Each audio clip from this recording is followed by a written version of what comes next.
Isang magandang araw po muli sa inyong lahat. Welcome po dito sa aking channel at Ronski TV. Muli ko na naman pong ihahatid sa inyo ang ikalawang kabanata ng ating bagong kwento na pinamagatang Ang Driver na si Hector.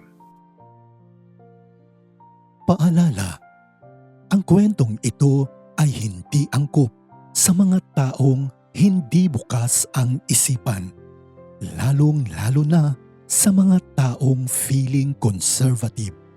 Ang channel na ito ay for adults, mindset only. Narito na ang ikalawang kabanata ng ating bagong kwento na pinamagatang Ang Driver na si Hector.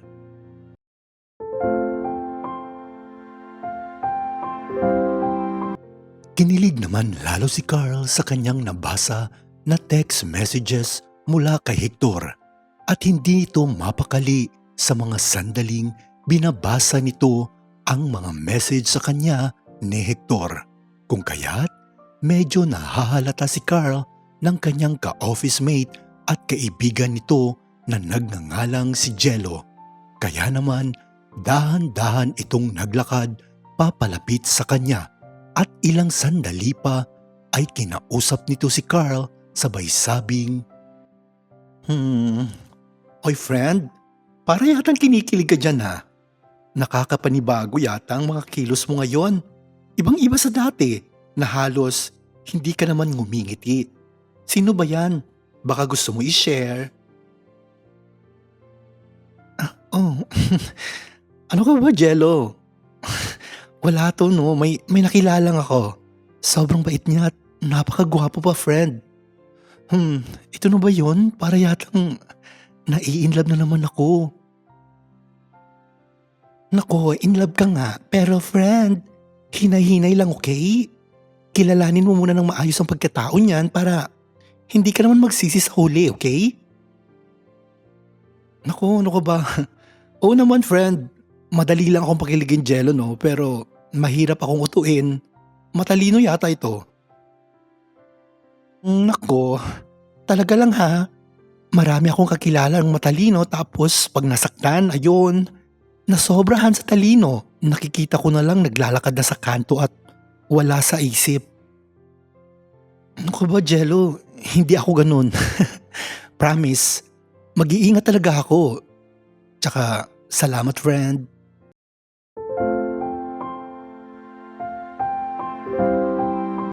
Hindi na nga maitago ni Carl ang kanyang pagkakilig sa kanyang kaibigan dahil kay Hector. Kung kaya ay ganado ito sa kanyang trabaho buong araw.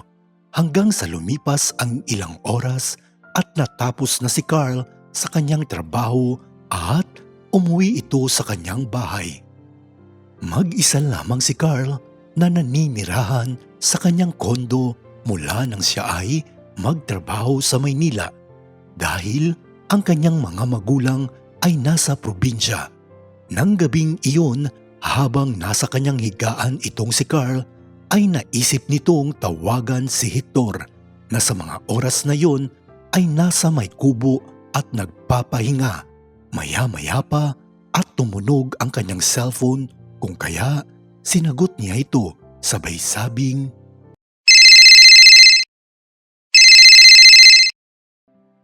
Hello? Magandang gabi sir. Kamusta po kayo? At bakit po kayo napatawag? Naku, sorry ha. Naabala ba kita Hector? Pasensya ka na. Wala lang kasi ako magawa kaya naisip ko na tawagan ka. Kung okay lang. Ah, ayos lang naman po sir, tsaka wala rin naman akong ginagawa ngayon kasi mag-isa lang ako dito sir. Binabantayan ko kasi ang farm. Wala din dito yung mga kasama ko dahil nag-inuman po sila sa labas. Nako Hector, huwag mo na akong tawagin sir, okay? Carl na lang, total magkaibigan naman tayo eh. Buti hindi ka sumama sa kaibigan mong mag-inuman. Niyayaya po nila ako kanina pero ayoko po kasi Hindi naman sa hindi ako umiinom, sir. Minsan umiinom din po ako pero hindi po sobra. Yung sakto lang. Ganun ba, Hector? Mabuti, tsaka dapat alagaan mong mabuti yung katawan mo. Alam mo na, mahirap na kapag nagkasakit, di ba? Alam mo, Hector, sobrang nagpapasalamat talaga ako sa'yo dahil sa kabutihang pinakita mo sa akin. Naku, wala yun, sir. Alam ko kasing kailangan nyo ng tulong kaya hindi kaya ng konsensya ko na hindi ko kayo tulungan. Salamat talaga, Hector, ha. Hayaan mo. Masusuklian ko din yung kabutihan mo sa akin. Ewan ko ba, pero magaan lang talaga yung loob ko sa'yo, Hector. Hopefully, walang magagalit at okay lang sa'yo makipagkaibigan kahit na, alam mo na, bakla ako. Naku, wala po, sir. Ayos lang po. Single pa po ako tsaka alam ko na mabuti kayong tao. Wala naman pong problema kahit pa bakla kayo. Hindi niyo naman po kailangang suklian ang ginawa ko sa inyong kabutihan. Masaya na po ako na malamang safe po kayong nakabalik sa Maynila. Basta, mag-ingat po kayo dyan lagi.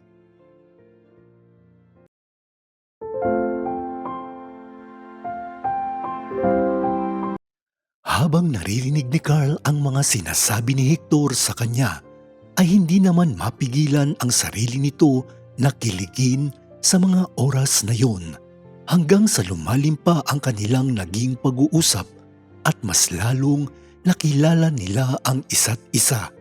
At doon ay nalaman ni Carl na single pa nga itong si Hector at malapit din ang loob nito sa mga may pusong binabai katulad ni Carl. Kung kaya hindi na naitago ni Carl ang pagkatao nito kay Hector at inamin din ito na humahanga nga siya sa kanya. Halos umabot ng ilang minuto ang kanilang naging pag-uusap at naging maayos at sobrang masaya naman silang dalawa hanggang sa natapos ito at doon ay hindi pa rin mapakali itong si Carl sa kakaisip nito kay Hector. Habang si Hector naman ay napapaisip din kay Carl dahil sa pagiging malambing nito sa kanya. Maya-maya pa dahil sa sobrang pagkakilig nito at pagod sa kanyang trabaho kaya nakatulog itong si Carl nang hindi niya namamalayan. Habang si Hector naman ay malaya na ring nagpapahinga sa mga oras na yun. Samantala, nang mga oras na yon ay malaya nang nagpapahingang mag-isa itong si Hector sa kanyang kwarto sa farm na pinapasukan nito bilang isa sa mga caretaker ng mag-asawang negosyante. Malapit si Hector sa mag-asawa, lalo pa at ang kanyang mga magulang ay naging katiwala din nila noon. Mahirap lamang ang naging buhay na kinalakihan nitong si Hector sa kanilang probinsya. Kung kaya, nang tumuntong na ito sa tamang edad ay napilitan itong tumigil sa kanyang pag-aaral na noon ay nasa 3rd year high school at dahil doon ay kinuha nga siya ng mag-asawang negosyante upang tagabantay ng kanilang farm. Subalit, lingid sa kaalaman ni Hector na may pagkasilahis ang kanyang among lalaki. At may lihim itong pagnanasa sa kanya dahil sa taglay nitong kagwapuhan at magandang pangangatawan. Isang araw habang naliligo itong si Hector sa may banyo ay hindi nito namalayan na dumating ang kanyang among lalaki. Nang mga sandaling iyon ay hinanap nito si Hector. Naglakad ito papasok ng bahay at doon ay bigla nitong narinig na may naliligo sa may banyo. Dahan-dahan itong naglakad papalapit at maya-maya pa ay sinubukan nitong silipin kung sino ang tao na nasa loob. At doon ay nakita nito si Hector na naliligo na nakahubad lamang. Pinagmasdan nito si Hector na naliligo at walang kamalay-malay na may taong sumisilip sa kanya.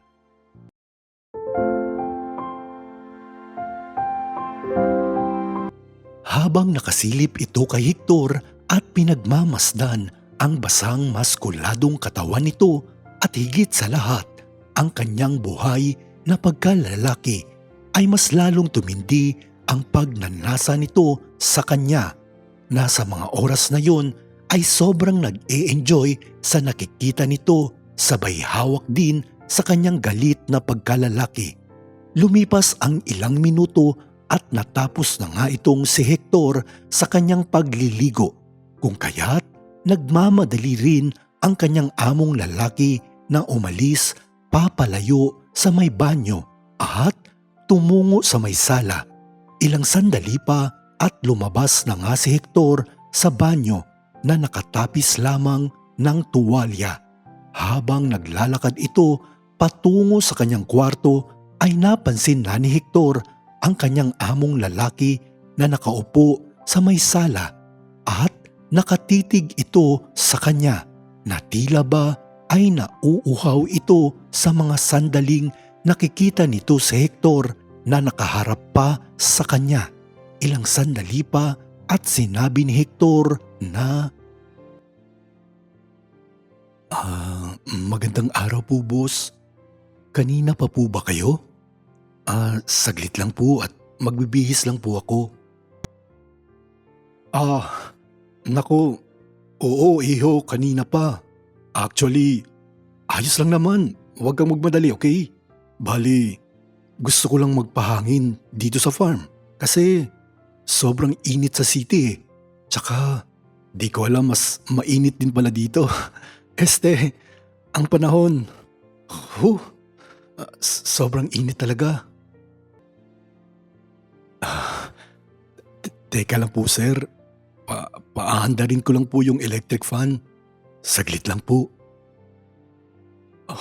Oo iho, sobrang init na kasi. Sobrang init ang pakiramdam ko dahil ang hot mo eh. Ano po yung sinabi niyo sir? Hot po ako? Oo, I mean, yeah. Hot ka naman talaga pero bali, mas pinainit mo kasi yung panahon. Joke lang, iho. Naku sir, palabiro po pala kayo.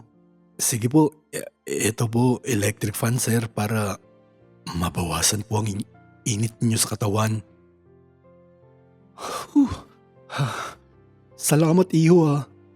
Ang bait mo talaga tsaka maaasahan pa kaya gustong gusto kita dito eh. Salamat po boss. Bali, nasaan nga po pala si ma'am? Bakit hindi ninyo siya kasama? Bakit mag-isa lang po kayo dito? Naku, wag mong isipin yun. Tsaka, nasa bakasyon siya ngayon. Nasa abroad, bali 2 weeks pa bago babalik dito sa Pinas. Hinayaan ko na kasi gusto nga daw niyang mag-enjoy. Ganun po ba boss? Buti okay lang po sa inyo na umalis po siyang mag-isa. Naku iho, masanay ka na tsaka matatanda na kami kaya wala nang panahon para magselos pa.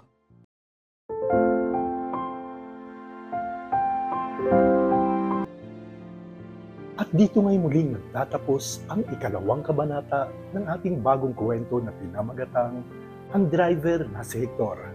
Huwag niyo pong kalimutang mag-like, mag-subscribe at mag-share muli. Ako po inyong Kuya Ronz at maraming salamat po.